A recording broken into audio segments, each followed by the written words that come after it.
নমস্কার, ব্রেকিং বাংলায় আপনাদের স্বাগত। আমি জয়ন্ত মজুমদার।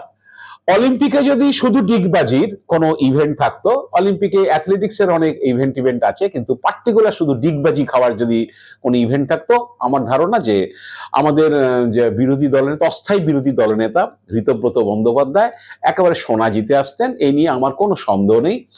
এবং হচ্ছে কারণ হচ্ছে তিনি যে তার কিছু ভিডিও টিডিও সম্প্রতি হচ্ছে বাজারে ভাইরাল হয়েছে, সেই ভিডিও আপনাদের দেখাবো। সেই ভিডিওর প্রেক্ষিত ধরে আমি বলছি। এবং হচ্ছে আজকের যে আমার আইটেম, তাতে আরেকটা জিনিস আমি রেখেছি যে অস্থায়ী থেকে হরকে যাবেন না তো ঋতব্রত, মানে এখন তো অস্থায়ী বিরোধী দলনেতা হচ্ছেন হাইকোর্টের নির্দেশে, কারণ হাইকোর্ট তার নামের সঙ্গে একটা প্রভিশনাল শব্দ জুড়ে দিয়েছেন, leader of the opposition provisional. এবং হচ্ছে হাইকোর্টের সিঙ্গেল বেঞ্চকে বলেছে, ডিভিশন বেঞ্চ, যে 2 মাসের মধ্যে নিষ্পত্তি করতে হবে যে বিরোধী দলের নেতা ঋতব্রত বন্দ্যোপাধ্যায় থাকবেন কিনা। তো সেটা তো পরে হাইকোর্টের বিষয়। তো আজকের আমি ভিডিওতে ডিটেল বলবো যে এই ডিগবাজি খাওয়ার কথাটা কেন বলছি এবং অস্থায়ী থেকে তিনি হরকে যাবেন কিনা সেটা নিয়ে আলোচনা করব বিস্তারিত। তার আগে দর্শক বন্ধুদের কাছে জানিয়ে রাখি, যদি যে আপনারা আমার চ্যানেলটিকে এখনো সাবস্ক্রাইব না করে থাকেন, তাহলে চ্যানেলটিকে সাবস্ক্রাইব করার অনুরোধ রইল। আর ভিডিও ভালো লাগলে বন্ধু বান্ধবদের কাছে শেয়ার করবেন। তো আসি যে তৃণমূলের মুখপাত্র তথা বিধায়ক কুণাল ঘোষ সম্প্রতি তার সমাজ মাধ্যমে 2টি ভিডিও ছেড়েছেন ঋতব্রত বন্দ্যোপাধ্যায়কে নিয়ে। একটিতে ঋতব্রত বন্দ্যোপাধ্যায় একটি অনলাইন যে চ্যানেলকে হচ্ছে সাক্ষাৎকার দিয়েছেন, আর একটি পডকাস্টের ভিডিও। তো সেই ভিডিও দুটোতে হচ্ছে ঋতব্রত বন্দ্যোপাধ্যায়, যে মমতা বন্দ্যোপাধ্যায় এবং অভিষেক বন্দ্যোপাধ্যায় ভূয়সী প্রশংসা করেছেন। তো সেই ভিডিও দুটো আপনারা প্রথমে দেখুন এবং ভিডিওর কন্টেন্টটা শুনুন। সেই ভিডিও দুটোতে ঋতব্রত বন্দ্যোপাধ্যায় কি কি বলেছিলেন। মানে অনেকে বলেন যে তৃণমূলের কোনো প্ল্যানিং নেই। তৃণমূলের প্ল্যানিং মানে বিস্ময়কর প্ল্যানিং। দিদির অনুপ্রেরণায় এবং অভিষেকের পরামর্শে আমাদের রাজ্যের চা বলয় ওখানে 95টা ক্রেশ হাউস আর 93টা হেলথ সেন্টার উইথ অ্যাম্বুলেন্স হয়েছে। অবশ্যই আমি অভিষেককে ধন্যবাদ জানাবো। তো ঝান্ডার রঙে বামপন্থা নির্ধারিত হয় না। এই মুহূর্তে মমতা বন্দ্যোপাধ্যায়ের থেকে বড় বামপন্থী আর কেউ নেই। রাজ্যের মুখ্যমন্ত্রী, সেই মুখ্যমন্ত্রীকে হ্যাজ টু বি মোবাইল। আমার মনে হয় এ ব্যাপারে মমতা বন্দ্যোপাধ্যায়ের কয়েক যোজনের মধ্যে কেউ নেই আর মানে এই ডু ইট নাও। তো মমতা বন্দ্যোপাধ্যায়ের মন্ত্রটা হচ্ছে ডু ইট নাও, কোনো কিছু ফেলে রাখা নেই। উনি একটা আইডিয়ার কথা ভাবলেন বা কেউ একটা আইডিয়া প্রেজেন্ট করলো, উনি যদি মনে করেন হবে, ইমিডিয়েটলি ইট স্টার্টস রোলিং। যেইটা বামফ্রন্টের সময় ছিল। এক কথায় যদি আমি একটা কথায় বলি, হিউম্যান টাচ। মানে আমি সেই ব্যাখ্যায় যাব না কথোপকথনের, কিন্তু আই ফেল্ট, মানে I have never experience this human touch. মানে হিউম্যান টাচ মানে স্পর্শ করা নয়, মানে কমিউনিকেশনের মধ্যে যে হিউম্যান এলিমেন্ট, সেই হিউম্যান এলিমেন্টটা অন্যদের থেকে ওনাকে কয়েক যোজন এগিয়ে রেখেছে। এবং মানে এমন কথা বলবে যে তুমি ঘাবড়ে যাবে, আরে কবে কোথায় কি হয়েছে দিব্যি, মানে সব মানে টেলিস্কোপিক মেমোরি যাকে বলে। এবং থার্ড পয়েন্ট আমি বলবো ফিজিক্যাল মোবিলিটি। রাজনীতিতে ফিজিক্যাল প্রেজেন্স এবং ফিজিক্যাল মোবিলিটির কোনো মানে বিকল্পই নেই, কোনো বিকল্প নেই। মানে এটা আমাদের রাজ্যে বিধান রায় হোক, তার আগে প্রফুল্লবাবু হন, পরবর্তীকালে জ্যোতিবাবু হন, বুদ্ধদেব ভট্টাচার্য হন, ফিজিক্যাল মোবিলিটির প্রশ্নে মমতা বন্দ্যোপাধ্যায়ের থেকে সবাই কয়েক হাজার কিলোমিটার দূরে। অভিষেকের আপনি ফ্যান কেন বললেন, ওয়াই? অভিষেকের দূরদর্শিতা, অভিষেকের ফোকাস, এবং মানে অভিষেককে আমি যদি আমাকে কেউ বলে সব থেকে বেশি, অভিষেককে কোনো he doesn't allow any flattery. মানে এক কথায় ওসব অভিষেককে তেল দেওয়ার কোনো গল্প নেই। মানে আমি ওর মতো ফোকাসড, আমার থেকে ছোট অনেকটাই, আমি 46 নাও। হি সো ফোকাসড, এবং ও কোনো একটা জিনিস তোমায় বললে তোমার মনে না থাকতে পারে, ও he will follow it up. অসম্ভব মেটিকুলাস, অসম্ভব দূরদৃষ্টি সম্পন্ন মডার্ন আউটলুকের একজন পলিটিশিয়ান হিসেবে আমি অভিষেককে দেখি। আপনারা শুনলেন যে মমতা বন্দ্যোপাধ্যায়ের একেবারে বিস্তর প্রশংসা করলেন এবং অভিষেক বন্দ্যোপাধ্যায় একবার ঢালাও প্রশংসা করলেন। তারপরে যেটা হলো সেটা হচ্ছে যে যখন দল ভাঙলেন, যে জুন মাসে তৃণমূলের বিধায়ক দল ভেঙে তিনি নিজেকে হচ্ছে বিরোধী দল হিসাবে তারকে এমএলএরা সইটই করে চিঠি দিয়ে স্পিকারের কাছে জানালো তাকে বিরোধী দলনেতা করা হোক। স্পিকার ঋতব্রত বন্দ্যোপাধ্যায়কে বিরোধী দলনেতা করলেন। তো করার পরে যেটা হলো যে তিনি তারপরে তারা আমাদের নিউ টাউনে সম্মেলন করলেন। সেই সম্মেলনকে মমতা বন্দ্যোপাধ্যায়কে বাদ দিয়ে দেওয়া হলো, অভিষেক বন্দ্যোপাধ্যায়কে বাদ দিয়ে দেওয়া হলো, মমতা বন্দ্যোপাধ্যায় বদলে অরূপ রায়কে চেয়ারম্যান করে কমিটি হলো। কমিটি হয়ে হচ্ছে কি বলে নির্বাচন কমিশনে তারা জমা দিলেন যে তারাই আসল Trinamool, all India Trinamool Congress. All India Trinamool কংগ্রেসের স্পেশাল সেশন হয়েছে নিউ টাউনে, সেসব বললেন ঢাক পিটিয়ে। তো যে মমতা বন্দ্যোপাধ্যায়, অভিষেক বন্দ্যোপাধ্যায় সবাই হাওয়া হয়ে গেল। তারপরে তারা নির্বাচন কমিশনে যখন গেলেন, নির্বাচন কমিশন তাদেরকে যে ডেকেছিল যে ফুল বেঞ্চ, সেখানে দিল্লিতে গিয়ে 8-10 জন বিধায়ক নেতা তারা দেখা করলেন। দেখা করে বেরিয়ে এসে অভিষেক বন্দ্যোপাধ্যায়, আগে তো ভিডিওতে দেখলেন মমতা বন্দ্যোপাধ্যায় অনেক প্রশংসা করেছেন, কিন্তু সেখানে দিল্লিতে সাংবাদিকদের সামনে বললেন যে আমরা হচ্ছে একদম যৌথ নেতৃত্বে বিশ্বাসী, ইন্ডিভিজুয়াল কাল্টে আমরা বিশ্বাসী নই। মানে ঠেসটা হচ্ছে মমতা বন্দ্যোপাধ্যায়কে দিয়ে, মানে ব্যক্তি উপাসনা, ব্যক্তি পূজা, এটাতে বিশ্বাসী নেই, তারা কালেকটিভ লিডারশিপে বিশ্বাসী।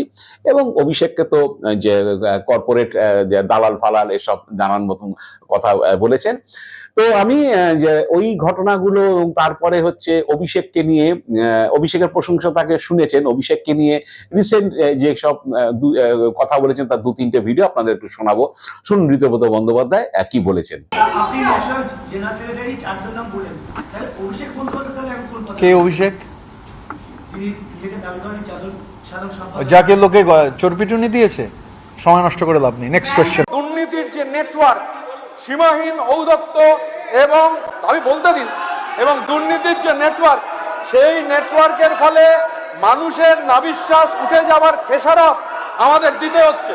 অস্বীকার করবার কোনো জায়গা নেই স্যার। এই চার্টার্ড ফ্লাইট খ্যাত মাফিয়া এবং তার সার্কেল অফ ইভিলের কৃতকর্মের দায় যেন সাধারণ নিরপরাধ তৃণমূল কংগ্রেস কর্মীদের ওপর না পড়ে, এটা মাননীয় মুখ্যমন্ত্রীকে নিশ্চিত করতে হবে। আমাদের এই পরিষদীয় দলের সঙ্গে অভিষেক বন্দ্যোপাধ্যায়ের দূর দূরান্ত তক কোনো সম্পর্ক নেই। কি করে থাকবে? উনি তো আমাদের পরিষদীয় দলের কেউ নন। আমাদের গোটা মোটোটাই হচ্ছে কালেকটিভিজম। অভিষেক বন্দ্যোপাধ্যায় আর কালেকটিভিজম, এ দুটো 180 ডিগ্রি উল্টো দিকের দুটো শব্দ। অভিষেক বন্দ্যোপাধ্যায়ের নেতৃত্বে ওই যে আপনি বললেন সংগঠন, সং আছে, গঠন নেই। আপনারা শুনলেন যে অভিষেককে নিয়ে ঋতব্রত এখন বর্তমানে কি বলছেন, আর আগে কি বলেছিলেন নিশ্চয়ই শুনেছেন। তো লোকে এখন বলছে যে আসলে ব্যাপারটা হচ্ছে যে উনি খুব ভালো বক্তা, যখন যেটা করেন সেটা খুব ভালো করে করেন, তবে ডিগবাজিটাও খুব ভালো খেতে জানেন, এটা তিনি পরিষ্কার করে দিলেন। এত সুন্দর গুছিয়ে মমতা বন্দ্যোপাধ্যায়ের প্রশংসা, অভিষেকের প্রশংসা, এবং তারপরে অভিষেককে নানান রকম চোর পিটুনি দেওয়া থেকে শুরু করে বলে যে কর্পোরেট মাফিয়া, কিছু বাদ রাখেননি, এখন বলে যাচ্ছেন। যাই হোক, এখন যেটা হয়েছে যে এখন তাকে এগুলো বলতে হবে, কিছু করার নেই। কারণ হচ্ছে যে স্পিকার তাকে নির্বাচিত করেছেন বিরোধী দল নেতা হিসাবে, কিন্তু তৃণমূল তো যে অভিষেক বন্দ্যোপাধ্যায় এবং সন্দীপন সাহার বিরুদ্ধে যে চিঠি পাঠিয়ে তাদেরকে বহিষ্কার করেছে, স্পিকারের কাছে চিঠি পাঠিয়ে তাদেরকে বহিষ্কার করার কথা জানিয়ে দিয়েছিল তৃণমূল দল, তাদের বহিষ্কার করেছে এই দুজনকে। কিন্তু তা সত্ত্বেও স্পিকার হচ্ছে তাদেরকে হচ্ছে কি বলে তাকে বিরোধী দল নেতা করেছে। এই নিয়ে শোভনদেব চট্টোপাধ্যায় মামলা হয়েছে হাইকোর্টে, সিঙ্গেল বেঞ্চে মামলা হয়েছিল। তারা এই নির্দেশের বিরুদ্ধে শোভনদেব চট্টোপাধ্যায় স্থগিতাদেশ চেয়েছিলেন যে এই যে স্পিকার তাকে যে বিরোধী দলনেতা করা হয়েছে, এই নির্দেশটা এই এগেনস্টে স্থগিতাদেশ দেওয়া হোক। তো সিঙ্গেল বেঞ্চ স্থগিতাদেশ দেয়নি। তারপরে সিঙ্গেল বেঞ্চ প্রত্যেক যে পক্ষকে হচ্ছে হলফনামা দিতে বলেছিল, কিন্তু তখন এটাও বলা ছিল যে তারা চাইলে উচ্চ আদালতে যেতে পারে। সিঙ্গেল বেঞ্চের অর্ডারটা সেরকম ভাবেই ছিল। তা শোভনদেব চট্টোপাধ্যায় ডিভিশন বেঞ্চে গিয়েছিলেন, ডিভিশন বেঞ্চের শুনানি হয়েছে। শুনানি হওয়াতে অনেক কিছু ডিভিশন বেঞ্চ প্রশ্ন রেখেছিলেন স্পিকারের এই পদক্ষেপে, স্পিকার এগুলো করতে পারেন কিনা, যে একজন বহিষ্কৃত সদস্যকে তারা হচ্ছে বিরোধী দলনেতা করতে পারেন কিনা, এইসব বিষয়গুলো আছে। কারণ তৃণমূলের তরফে যেটা আর্গু করা হয়েছিল যে ঋতব্রত বন্দ্যোপাধ্যায় এবং সন্দীপন সাহাকে হচ্ছে বহিষ্কার করেছে দল, কোনো বহিষ্কৃত সদস্যকে বিধানসভা বা লোকসভাতে কোনো বহিষ্কৃত সদস্যকে বিরোধী দলনেতা করা কেন, কোনো রকম কোনো কমিটির চেয়ারম্যান বা কিছু তাকে করা যায় না। এটাই হচ্ছে পরিষদীয় বা সংসদীয় নিয়ম। তো সেটাকে ভেঙে দিয়েই স্পিকার এটা করেছিলেন। যাই হোক, ডিভিশন বেঞ্চ হচ্ছে সরাসরি স্পিকারের নির্দেশকে খারিজ করেননি। তবে ঋতব্রত বন্দ্যোপাধ্যায়ের ব্যাপারে, ঋতব্রত বন্দ্যোপাধ্যায় বিরোধী দল নেতা থাকবেন কিনা সে ব্যাপারে যে অর্ডারটা পাস করেছে তাতে তাকে প্রভিশনাল করে দিয়েছেন, মানে অস্থায়ী করে দিয়েছেন এবং দিয়েছে বেঞ্চ, এবং বলেছে যে 2 মাসের মধ্যে সিঙ্গেল বেঞ্চকে এই ব্যাপারে নিষ্পত্তি করতে হবে এবং সেখানেই সব পক্ষ হলফনামা দেবেন। সিঙ্গেল বেঞ্চ হচ্ছে এই বিষয়ে বিচার চূড়ান্ত করে রায় দেবে।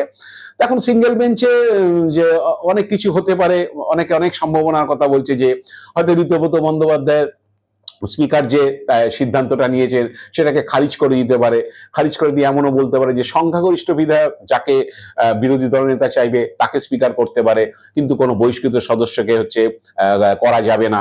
এটা বিধানসভার যে পরিষদীয় যে নিয়ম কানুন রয়েছে বা যা পরিষদীয় আইন রয়েছে সেই আইনের পরিপন্থী, সেটা করতে পারে।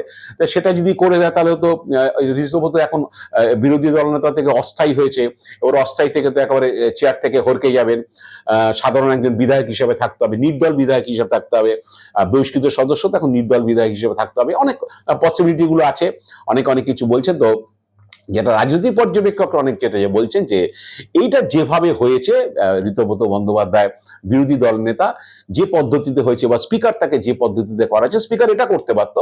স্পিকার 58 জন এমএলএ চিঠি দিলে স্পিকার তাদের বলতে পারতো যে আপনারা 58 জন এমএলএ চিঠি দিয়েছেন, 80 জনের মধ্যে সিংহভাগ আপনাদের সঙ্গে আছে, এটা ঠিক, এবং হচ্ছে এবং 2/3 মেজরিটি রয়েছে, কিন্তু আপনারা অন্য কোনো বিকল্প নাম দিন যেখানে যাকে আমি বিরোধী দল নেতা করতে পারি, কিন্তু বহিষ্কৃত কোনো সদস্যকে বিরোধী দল নেতা আমি করতে পারি না। এটা হচ্ছে যে বিধানসভার আইন যা, তাতে এটা হয় না।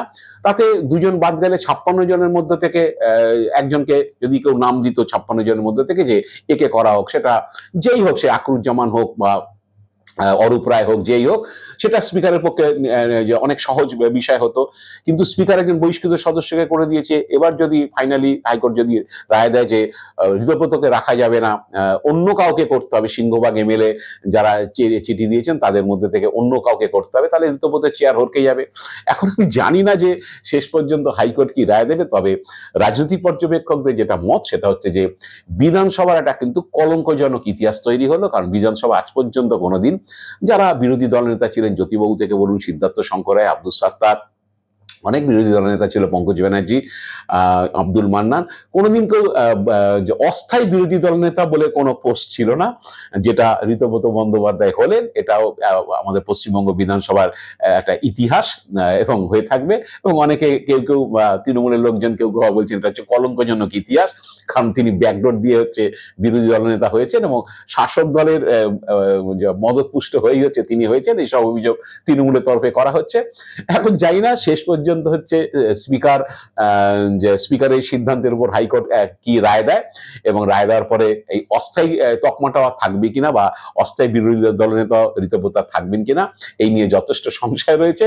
এখন দেখা যাক যে ভবিষ্যৎ কি বলে, হাইকোর্ট কোন দিকে অর্ডার দেয় এবং ঋতব্রত চেয়ার বাঁচাতে পারেন কিনা সেই দিকে আমরা তাকিয়ে থাকবো। আজ এ পর্যন্তই। আপনারা ভালো থাকবেন, সুস্থ থাকবেন, নমস্কার।